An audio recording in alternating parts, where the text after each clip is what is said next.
So a little while back, I had to plan something to celebrate my wife's birthday. I settled on a fancy restaurant experience since it's something we almost never do.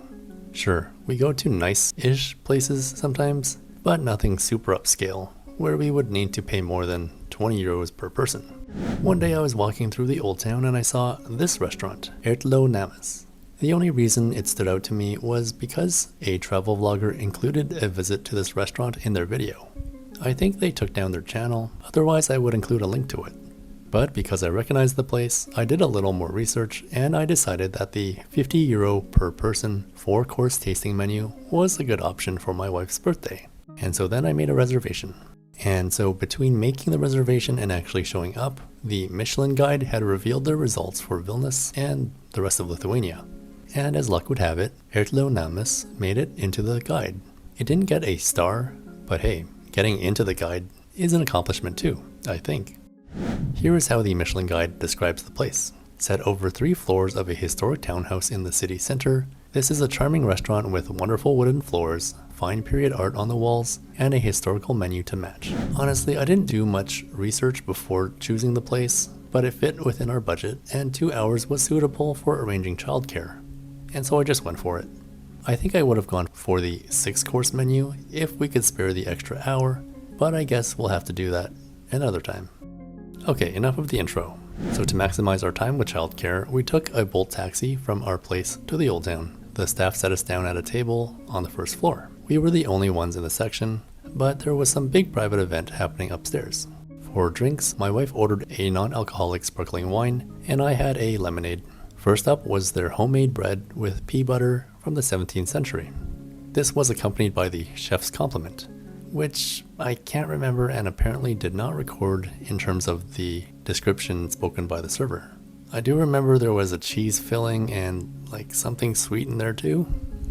Sorry guys, if my wife remembers, I'll be sure to add a bit of text down below. After this was the first official course, which was beaver pate with bread, again from the 17th century. The server describes every single dish in detail with the historical context behind it. At first I didn't record them speaking, but later I thought it might be a good idea to do it just for the sake of this video. I'm sure they have other people do this from time to time, as much as it probably annoys them a little bit. So yeah, there was the crayfish with smoked wild catfish, and this was again from the 17th century. And now here is the historical description. Of course, if you want to go to this restaurant one day and be more surprised by it, then you should skip these little clips. This animal was seen on our tables quite often, once again because our fasting traditions, fasting rules. And even though Lithuania was a land very barren, it had a lot of beautiful lakes. So then next up was the turkey with lasankes, as well as chanterelles and yellow sauce from the 17th century. Again, here's the historical description. Our Duke stopped from Germany with vegetables and ate a lot. As well took potatoes, but potatoes it was decoration in the castle. And people in the village started in the 18th century dishes from potatoes we have in Lithuania. And then finally for dessert, we had the strawberry legumina with goat cheese and tree cake ice cream, which at least I know was shakotis ice cream. And this would be a 19th century thing. Because I made the reservation online and noted that the occasion was a birthday, they had included a little candle for my wife's dessert, which was a wonderful special touch. And then here's the description for that dessert. Lithuanians didn't have many desserts. In the manner scene, the most popular one was cucumbers with honey, which is still in Lithuania up until today and very delicious.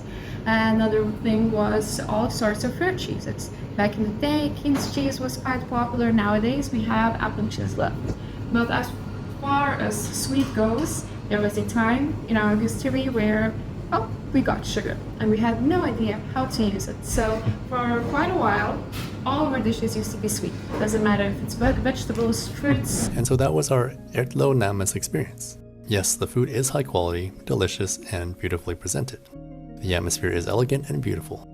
And so when you combine these things and have the server describe the dishes within a historical Lithuanian context, it comes pretty close to being a dinner and a show experience. Except the show is, like, edible.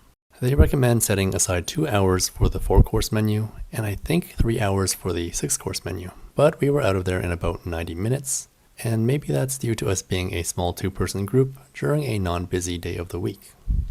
And so, if you live here or plan to visit or return back to Lithuania one day, I would confidently recommend this restaurant. It's particularly great for tourists who want to learn a little history while eating something fancy. So let me know if, after watching this, you think it's worth the price. And so to wrap it all up, thank you so much for watching, and I'll see you next time. Millet cake with spinach, some burnt leek threads, and a piece of fried sander skin. And the crayfish itself, the crunchy crayfish, is made from carrot cream.